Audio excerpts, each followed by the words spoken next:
बात करेंगे देश में चल रहे आजकल नए मुद्दे की, जिसका नाम है यूसीसी यानी यूनिफॉर्म सिविल कोड, जिसको कहते हैं हम समान नागरिक संहिता।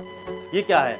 ये एक प्रकार का एक कानून है जो सरकार लाने की इच्छा प्रकट कर रही है कि जिसके अंतर्गत एक विधिक ढांचे के अंतर्गत इसको समान नागरिक संहिता को लाया जाएगा, जिसके अंतर्गत देश के सभी नागरिक कहीं ना कहीं इस कानून के अंडर में आएंगे।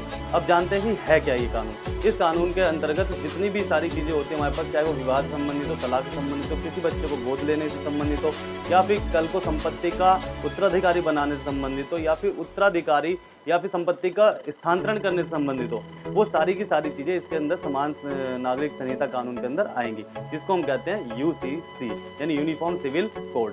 ये कानून अगर पास हो जाता है तो जितने भी धार्मिक समुदायों के बीच में विवाद चलते रहते हैं, जैसा कि 1985 का आपने साहबानों का केस देखा।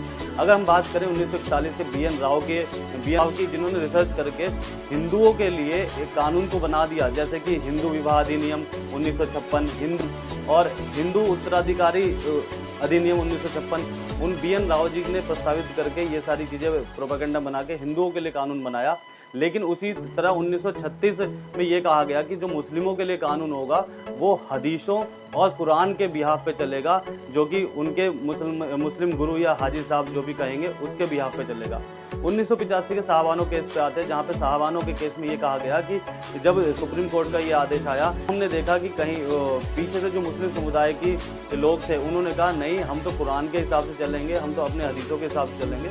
तो कहीं ना कहीं दो समुदायों के टकराव के लिए की रक्षा करने के लिए समान देश में सभी नागरिकों को समान अधिकार प्राप्त करवाने के लिए ये कानून बहुत ज़रूरी है। और इस कानून से जो देश में आने वाला आधुनिकीकरण है और महिलाओं के हितों की रक्षा करने के लिए, यहाँ तक कि पुरुषों के हितों की भी रक्षा करने के लिए ये कानून बहुत इम्पॉर्टेंट है, जिससे कि देश का जो विकास है वो आधुनिकीकरण की ओर कहीं ना कहीं जाएगा। धन्यवाद।